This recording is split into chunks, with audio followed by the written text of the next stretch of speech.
इस वक्त में भाग कर कहा जाओ, अगर राजमहल की ओर जाता हो तो भी नहीं पहुंच पाऊंगा। ये आंधी और तूफान के भय से मुझे प्यास लग चुकी। बचा!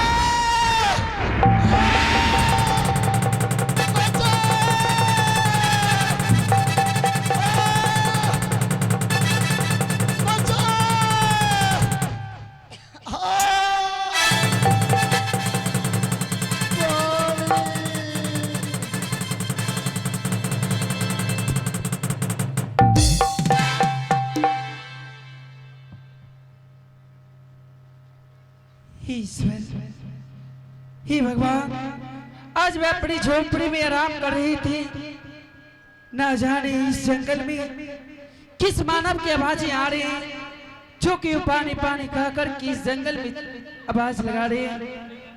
हे भगवान, आज मैं अपनी झोपड़ी से बाहर चल के देखती हूँ कौन सा मानव पानी के संकट में पड़े। आज मैं उस मानव को अपने हाथों से मैं बस से पानी पिलाऊंगी। मैं जा रही हूँ, अपनी झोपड़ी से बाहर देखूंगी कौन सा मानव है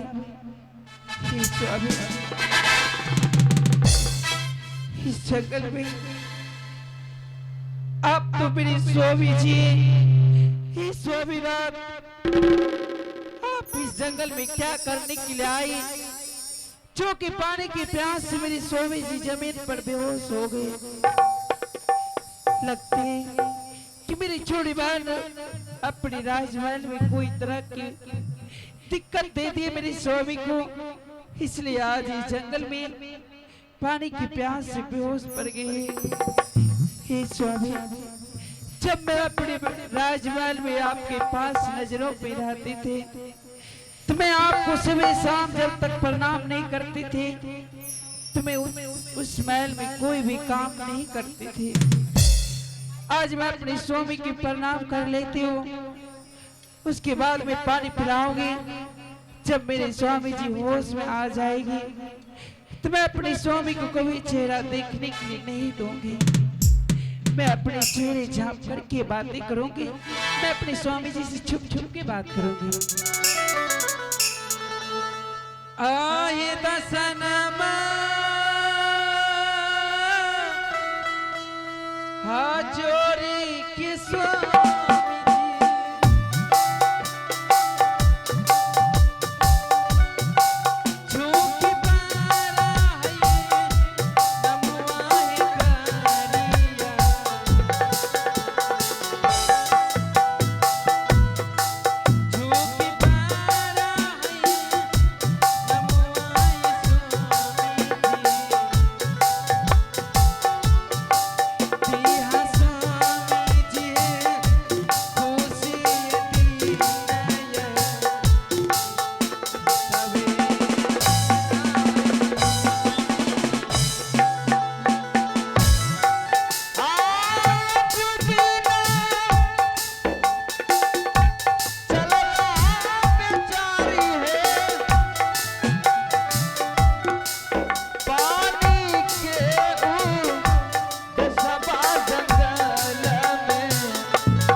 ये क्या? मैं तो यहाँ जंगल में हूँ। ऐसा लगा कि कोई मुझे पानी पिलाकर होश में लाया हो। यहाँ कौन हो सकता है? इस जंगलों में तो सिर्फ जानवरों की चीख सुनाई देती है। यहाँ कोई है? कौन है जो मुझे पानी पिलाकर होश में लाए हो? कौन हो? कौन हो?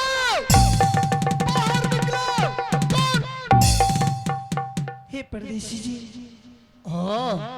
तो तुम हो? हाँ परदेसी। तूने मुझे पानी पिलाकर होश में लाई हो? हाँ परदेसी, इस जंगल में मैं आपको पानी पिला के होश में लाई हो और आप हमसे भूल हो गए तो आप क्षमा कर दीजिएगा परदेसी जी। नहीं बेचारे, तुमसे कोई भूल, कोई गलती नहीं। तूने तो मुझ पर बहुत बड़ा उपकार किया, परंतु एक उपकार और कर दो बेचारे। हे परदेसी, मैं आपको क्या भला। लेकिन तुम्हारा घर कहाँ है? परदेसी जी, इस जंगल में मेरा घर है। और इसी जंगल में? हाँ परदेसी जी, इस जंगल में झोपड़ी बनाकर के अकेली रहती हो और मेरे सिवा कोई नहीं रहते है मेरी झोपड़ी। बेचारे, बस एक उपकार और कर दो मुझ पर। ए परदेसी, मैं आपको क्या उपकार, क्या भलाई कर सकती हूँ इस जंगल में? बस रात भर के लिए तुम अपने झोपड़ी में मुझे जगह दे दो। सुबह होते ही मैं अपना राजमहल चला जाऊंगा। नहीं परदेसी, आप ये क्या बोल रहे? मेरे तो झोपड़ी में सिर्फ एक व्यक्ति की जगह, दूसरे व्यक्ति के लिए कोई जगह नहीं है परदेसी जी। बेचारे, ये तुम क्या कह रही है? देख रही हो सूरज अस्त होने वाले हैं, कुछ ही पल में अंधेरा हो जाएगा। अगर मैं इस वक्त अपना राजमहल निकलता हूँ, रास्ते में मुझे जानवर नोच नोच के खा जाएगा।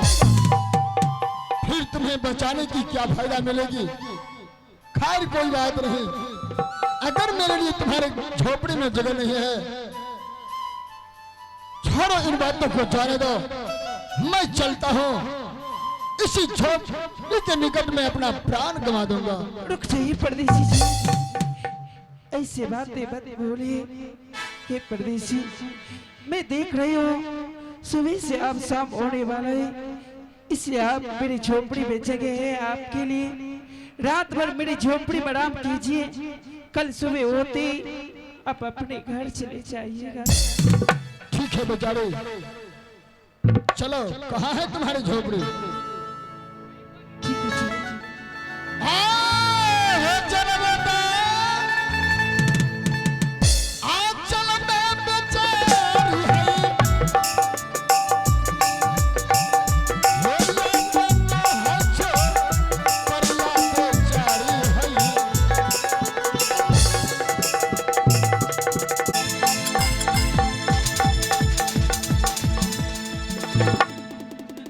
सुबह हो चुका है,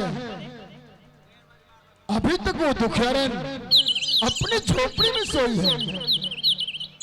चिड़िया चहकने की आवाज सुनाई दे रही है, लेकिन बेचारी अभी तक जगी क्यों नहीं? अगर मैं चुपचाप चला जाता हूं तो दुखियान क्या कहेगी? कैसा राजा महाराजा था, रात भर मेरे झोपड़ी में रहा, अंधेरी रात में धोखे से मेरे साथ प्रेम भी किया, लेकिन जाने वक्त ना तो टोका ना पूछा, चुपचाप चला गया। मेरा दायित्व बनता है कि मैं उसे जलाकर और जगाकर जाऊं।